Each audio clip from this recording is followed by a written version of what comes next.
அந்த பண். ஆனால் திருவாசகமே சொல்லுகிறபடி பண் சுமந்த பாடற் பரிசு படைத்தருள். பண் இசையை சுமந்த ஒரு மொழி இந்த தமிழ் மொழி. தூதுவர் போல் கீற்றுவிட்டு தூக்கி தலை நிமிர்த்தி நாதமணி தெண்டலிலே நடனமிடும் தென்னையை போல் ஆதிரைக்கும் கார்த்திகைக்கும் ஆயிழையார் ஏற்றி வைக்கும் தீபமென மின்னலிடும் செம்மலர் போல் வெண்மலர் போல் பாதிமொழி வாராமல் பாட்டிசைக்கும் பூங்குயிலும் பாக்குவரும் முன்னாலே பறந்துவிட்ட வெற்றிலை போல் மோதி சிறகடிக்கும் முத்தான கிள்ளைகளாய் சேலையிலே கோவில் கட்டி சிற்றடையில் பின்னலிட்டு பாலமுத பூமுகத்தை பட்டொளிர பொட்டு வைத்து 4 குண சேனையிலே நாணமது முந்தி வர ஆசை நடத்தி வர அச்சமது பிந்தி வர போதார் நறுங்குடலில் போதை மலர் சரிய எங்கள் கோதை மகள் வருகிறாளே. ஏதாவது புரிஞ்சுதுங்களா உங்களுக்கு? ஏதாவது புரிஞ்சுதா உங்களுக்கு? ஒன்னும் புரியல இல்லைங்களா? பட் இருந்தாலும் அப்படியே உங்களை எல்லாம் சிலிர்க்க வச்சிருச்சுல்ல. ஏன்?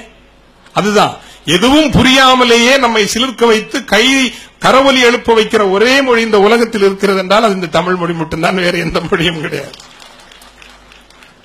அவ்வளவு இசையும் ஆற்றலும் ஆளுமையும் இந்த மொழிக்கு இருக்கிறது. எனவேதான் இந்த மொழியை காப்பதும் இன்னைக்கு மொழி அடுத்த ஜெனரேஷன் வந்து தமிழ் படிக்காதுங்க. சத்தியமா சொல்றேன், அடுத்த ஜெனரேஷன் தமிழ் படிக்காது. இன்றைக்கு நாம் ஒரு தீவிரமான திட்டம் ஒன்றும் ஒரு இயக்கம் ஒன்றும் நடத்தவில்லை என்றால் அடுத்த தலைமுறை தமிழை படிக்காது. ஒவ்வொரு பகுதியில் எனக்கு இந்த கொங்கு நாட்டுக்கு அப்பப்ப வரணும்னு எனக்கு ரொம்ப ஆசையா இருக்கும். ஏன்னா இந்த நீங்க தமிழ் பேசுறது அவ்வளவு ஒரு ரொமான்டிக்கா இருக்குங்க. அந்த ஏனுங்க அப்படின்னு சொல்றப்ப வந்து நமக்கு அது ஒரு கிக்கா இருக்கும். ஆனா இன்னும் சத்தியமா சொல்றேன், அடுத்த தலைமுறை வருகின்ற பொழுது சன் டிவி சொல்ற தமிழ் தான் அந்த ஸ்லாங் தான் இருக்குமே தவிர இந்த கொங்கு ஸ்லாங் எல்லாம் இருக்காது. ஒத்துக்கிறீங்களா? அடுத்த தலைமுறை இன்னும் 25 ஆண்டுகளில் இட் வில் ஹேப்பன். அதனால்தான் இந்த சக்தி மசாலா போன்றவர்கள் இனி தொடர்ந்து செய்ய வேண்டியது, தயவு செய்து தமிழகத்தினுடைய தல ஒலி வடிவங்களை, தமிழ் பலவேறு ஒலி வடிவங்களில் மதுரைக்கு போனா அது வித்தியாசமா இருக்கும். கிளாஸ்ல நீங்க பாடம் எடுத்துட்டு இருப்பீங்க, பையன் நேத்தைக்கு வந்திருக்க மாட்டான், ஏண்டா நேத்தைக்கு ஸ்கூலுக்கு வரல அப்படின்னு கேட்டா அதான் இன்னைக்கு வந்திருக்கோம்ல அப்படிமா. ஸ்லாங் அருமையா இருக்கும், ரொம்ப அழகா இருக்கும். இதெல்லாம் வந்து பதிவு பண்ணணுங்கிற, இல்லைன்னா 25 ஆண்டுகளில் இந்த ஸ்லாங் எல்லாம் போயிடும். இந்த 5 பைசாவுக்கு பிரயோஜனம் இல்லாத தொலைக்காட்சி நிகழ்ச்சிகள் தருகின்ற அந்த தமிழ் ஒலி, அதுதான் தமிழகத்தினுடைய தமிழினுடைய ஒரு ஸ்டாண்டர்ட் ஒலியாக மாறிவிடுமோ என்கின்ற அச்சம் நமக்கு வருகின்றது.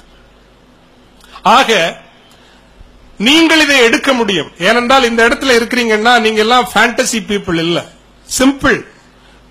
B rooted in what you have. அதுதான் இந்த மண்ணில் கால் பதித்து வானில் கைவீசி. நமக்கு என்ன இருக்கிறதோ யதார்த்தமாக அதில் வேரூன்றி நில்லுங்கள். சுப்பிரமணிய பாரதியினுடைய சொல்லாடல் இது. மண்ணில் கால் பதித்து வானில் கை வீசி. ஆனால் மொழியை பற்றி நான் எவ்வளவும் சொல்லிக்கொண்டே போகலாம், எவ்வளவோ சொல்லிக் கொண்டு போகலாம். அதற்கு ஒரு நாள் போதாது. ஆனால் நான் இன்று சொல்ல விரும்புவது மொழியை காப்பது, இரண்டாவது இந்த இனத்தை காப்பது. மண்ணில் கால் பதித்து வானில் கைவீசி. யதார்த்தம் என்னவென்றால் இன்றைக்கு நாம் கால் பதித்து நிற்கிற தளத்தையும் காண முடியவில்லை, வானில் கைவீசுவதற்கான நம்பிக்கைகளையும் பார்க்க முடியவில்லை. இதுதான் உண்மை. இல்லை என்றால் மே 15ஆம் தேதி உங்களுக்கு சொல்லுகிறேன், உலகத்தில் எந்த கொடுமை, இப்படியான ஒரு கொடுமையை வேறு எங்கும் நடக்காது. ஈழப் பிரச்சனையோடு நேரடியான ஈடுபாடும் தொடர்பும் உடையவனால் என்பதால் சொல்லுகின்றேன். மே 15ஆம் தேதி 8000 மக்கள், 8500 மக்கள் காயம்பட்டு கிடக்கின்றார்கள், எந்த மருத்துவ உதவியும் இல்லாமல். 3000 போராளிகள் காயம்பட்டு கிடக்கின்றார்கள். 11500 மக்களும் போராளிகளும் காயம்பட்டு கிடக்கின்றார்கள். இவர்களை எப்படியாவது அப்புறப்படுத்தி அவர்களுக்கு ஒரு சிகிச்சை வழங்குகின்ற ஒரு ஏற்பாட்டை செய்ய வேண்டும் என்றுதான் சண்டை நிறுத்தம் என்கின்ற கோரிக்கை வலுவாக முன்வைக்கப்படுகின்றது. மேற்குலக நாடுகளும் ஐக்கிய நாடுகள் அவையும் அதை தீவிரமாக பரிசீலித்துக் கொண்டிருந்த பொழுது, அந்த உலக நாடுகள் உள்ளே வந்தால் இங்கு நடக்கின்ற இந்த கொடுமையினுடைய கனாகனம் ஏனையவர்களுக்கு தெரிந்து விடுமோ என்கின்ற ஒரே காரணத்தினால் அது நடந்துவிடக் கூடாது என்பதற்காக அந்த 11500 பேரையும் புல்டோசர்கள் கொண்டு ஏற்றி உயிரோடு கொள்கின்றார். இது நடந்தது. மே 15, 16, 17ஆம் தேதிகளில் அந்த முல்லைத்தீவு கடற்பரப்பில் மட்டுமே கடைசியாக நின்ற போராளிகள் நீங்கள், அது வேறு. சண்டைக்காக வந்தவர்கள் சண்டையிடுவார்கள், வீரமரணம் அடைவார்கள், அது வேறு. ஆனால் பதுங்கு குழிகளுக்குள் இருந்த சுமார் 20,000 அப்பாவி மக்களை நீங்கள் துப்பாக்கியால் சுட்டும் சாகாதவர்களை உயிரோடு புதைத்தீர்களே, உயிரோடு புதைத்தார்கள். 3 நாட்களில் சுமார் 30,000 தமிழர்களை கொன்றழித்தார்கள். இங்கு நாம் என்ன செய்தோம்? இந்த நூற்றாண்டில் நாகரிகம் என்று நாம் ஒரு எல்லையை தொட்டோம் என்று முழங்குகின்ற ஒரு காலகட்டத்தில் மனித உரிமை, மக்களாட்சி, பேச்சுரிமை, மனித மாண்பு என்கின்ற விழுமியங்கள் எல்லாம் உலகத்தை வழிநடத்துகின்ற அறநெறி, அரசியல் நெறி கொள்கைகள் என்று நாம் தலைவர்கள் எல்லாம் முழங்குகின்ற, ஏற்றுக்கொண்டு விட்ட, நிறுவனமயமாகி ஏற்றுக்கொண்டு விட்ட ஒரு காலகட்டத்தில் நம் கண்ணெதிரே 30,000 மக்கள் சாதாரண ஆடு, மாடு, கோழிகள் கொல்லப்படுவதைப் போல் கொல்லப்பட்டார்களே, நாம் என்ன செய்தோம் என்றால் எங்கோ ஒரு தவறு அல்ல, எங்கோ தவறு அல்ல. உண்மையில் அந்த வலிகளின் துயரத்திலிருந்தும் அந்த துயரங்கள் தருகின்ற எழுச்சியிலிருந்தும் புதியதொரு நம்பிக்கையை ஒருவேளை அந்த மக்கள் பெற்றுக் கொள்வார்கள்.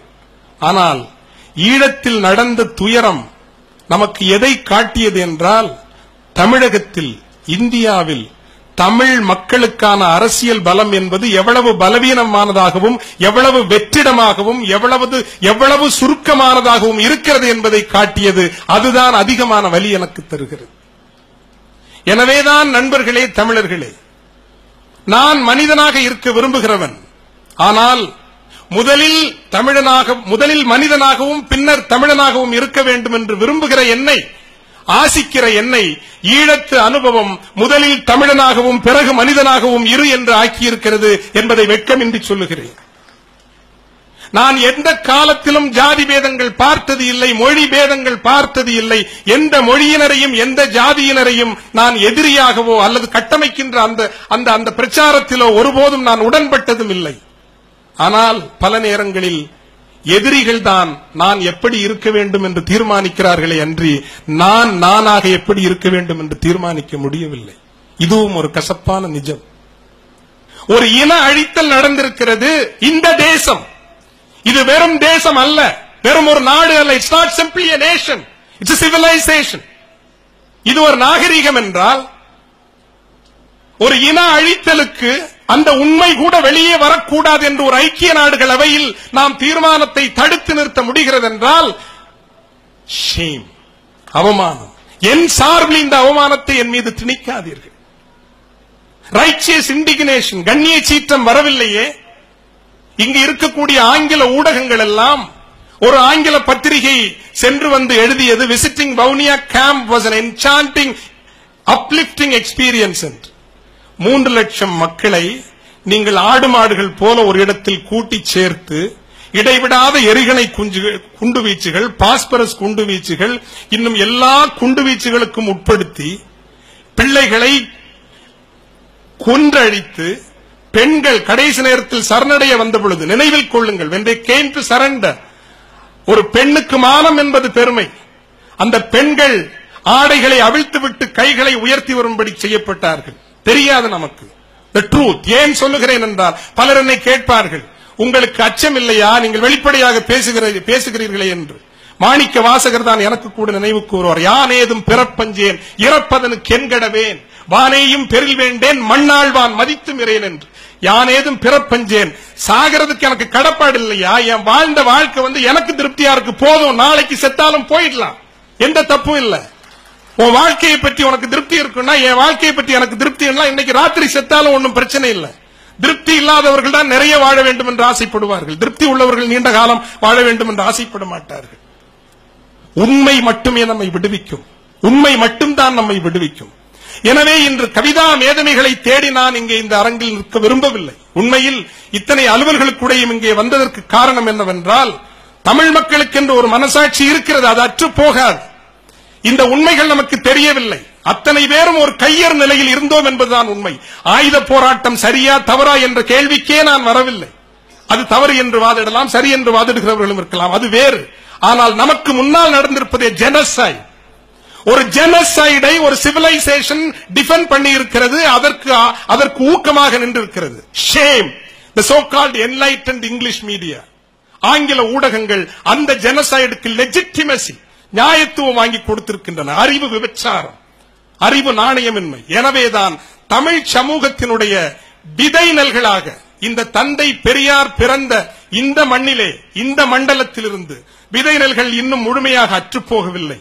நாம் வன்முறை தேட வேண்டிய அவசியமில்லை, நாம் வேறு எந்த அணுகுமுறையும் தேட வேண்டிய அவசியமில்லை. ஆனால் உண்மையை எப்போதும் தமிழ் சமூகம் தேடிக்கொண்டே இருக்கும். இது தமிழ் சமூகத்திற்குரிய பாரம்பரியம். நான் நக்கீரனில் கூட எழுதியிருந்தேனே, நெற்றிக்கண் திறப்பினும் குற்றம் குற்றமே என்று சொல்லுகின்ற அந்த கணத்தில் மட்டும் சிவபெருமானை விட நக்கீரன் ஒரு படி உயர்ந்து நிற்பதாகத்தான் நம்முடைய அகக்கண்களுக்கு தெரிகிறது, இல்லையா? தேரா மன்னா செப்புவது உடையேன் என்று காற்சிலம்பை வீசி எறிந்த கண்ணகியை இன்றும் நான் ஒரு தெய்வீக தாய் போலத்தான் நம்முடைய அக உள்ளத்திலே போற்றி வருகின்றோம். நம்முடைய பக்தி என்பது சாதாரண பக்தி அல்ல. நாம் ஆர்க்கும் குடி அல்லோம் என்று முழங்கிய பக்தி. கற்றுணை பூட்டியோர் கடலில் பாய்ச்சினும் நற்றுணையாவது நமச்சிவாயவே என்று சொன்ன பக்தி. அப்படிப்பட்ட ஒரு தமிழர்கள் ஒருவேளை பொய் பேசுவார்கள், தமிழர்கள் பொய்மையை ஒருவேளை தேடுவார்கள். ஆனால் உண்மையை போற்றுகின்ற பாங்கு, உண்மையை போற்றுகின்ற மேன்மை இந்த தமிழ் பண்பாட்டிற்கு எப்போதும் இருந்து வந்திருக்கிறது. உண்மையை போற்றியவர்களை தெய்வீக நிலையில் வைத்து இந்த தமிழ் சமூகம் போற்றியிருக்கிறது என்ற நிலையில் நான் இன்று பேசுவது கவிதா மேதனைகளை தேடியல்ல. அன்பார்ந்த நண்பர்களே, ஈரோட்டினுடைய தமிழுக்கான விதைநல்களே, சமூக நீதி இயக்கத்திற்கான விதைநல்களே, உண்மையின் குரலாக மீண்டும் ஒரு முறை எழுந்து நில்லுங்கள். நம் உலகத்தில், நாம் வாழ்ந்த காலத்தில், நாம் நாகரிகம் என்று போற்றுகிற இந்த நாட்டின் உதவியோடு ஒரு ஜெனசைடு நடந்திருக்கிறது. அந்த இன அழித்தலை கொண்டு வந்த பிறகுதான், இன அழித்தல் உண்மையை, வேறு எதுவும் அல்ல, நீதி பிறகு வரட்டும், இந்த இன அழித்தல் உண்மையை உலகிற்கு கொண்டு வருகின்ற சிறு ஆன்மீக கடமையை உங்களைப் போன்ற புண்ணியவான்கள், புனிதவான்கள், அறிவை மதிக்க தெரிந்த அற்புத ஜீவன்களாகிய நீங்கள் செய்ய வேண்டும் என்று அன்போடும் பணிவோடும் வேண்டி இந்த அறிவு கூட்டத்தை மீண்டும் ஒரு முறை தலைவணங்கி கேட்டு விடைபெறுகின்றேன். நன்றி.